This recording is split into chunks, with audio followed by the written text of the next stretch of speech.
var. Bütün Azərbaycan şahid olsun buna. Xanın ən yaxın adamlarından biri Qazi qoşuldu efirimizə indi. Özü dedi, səsimi efirə vermə. Məni də öldürərlər, dedi. Dedi ki, xan müharibədən, 44 günlük müharibədən qabaq pensiyaya çıxmışdı. Amma müharibə zamanı könüllü gəldi.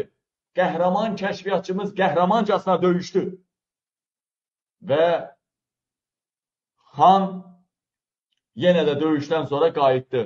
Və xanın qəhrəmanlığına görə Xocavənd istiqamətində xana və 2 dənə də onun silahdaşına bir ferma hədiyyə elədilər.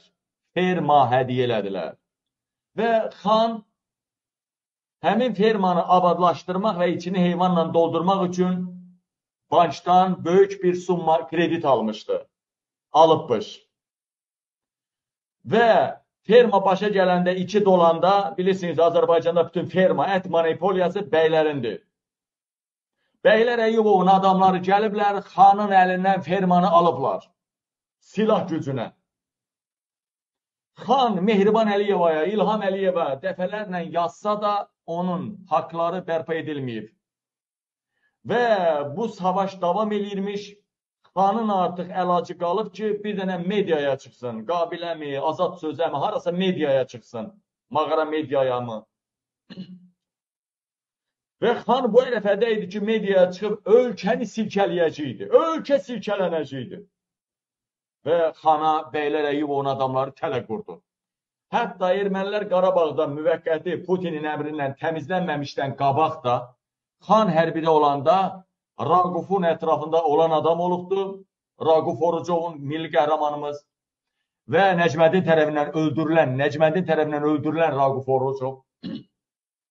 Və xan hətta o vaxt ermənilər Qarabağda olanda belə neytraldan keçərək anasının qəbrini ziyarət eləməyə gedirdi. Anasının qəbrini ziyarət eləyirdi xan və dəyərli həmvətənlərim, dəyərli soydaşlarım, 44 günlük savaşdan sonra da xan dəfələrlə anasının qəbrini gedib ziyarət eləyibdi. Anasının qəbrini ziyarət eləyib və bugün yas yerində rəhmətli xanın ən yaxın adamı, gün dəfn mərasimində xanın ən yaxın adamı deyib ki, bəylərin adamları onu öldürdü. Deməli, anasının qəbri haradaydı, hansı kətdəydi? Əslən İsmail bəylidən olsa da anasının qəbri Başqərəvənd kəndindədir. Bəylər Əyyubovun adamları plan üzrə xanın yanına bir jurnalist göndərirlər. Plan üzrə. Və xanın anasının qəbrini də ozeyimlə, yəni qəbri bilirsə ozeyim məftillərdəndir, belə məftillərlə. Ozeyimlərlə sıx min alayıblar xanın anasının qəbrini. Ozeyimlə. Hər halda qəbirstanlığa gedən 2 ya 1 cığır olur da. Ozeyim. Zaten ozeyimi kurqavoyd eləmək olur məftillərlə.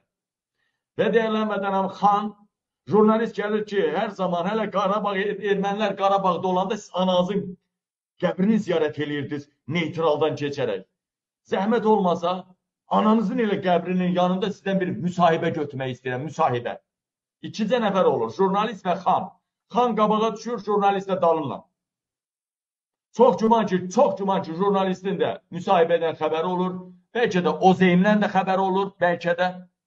Və xan birbaşa, nəinki lentə, ozeyimlər yəqin sıx döşüklər, birbaşa ozeyimə toxunur və ozeyim qalxıb, birbaşa remeni Qurşaq istiqamətində partlayır və xan 2 parçaya bölünür.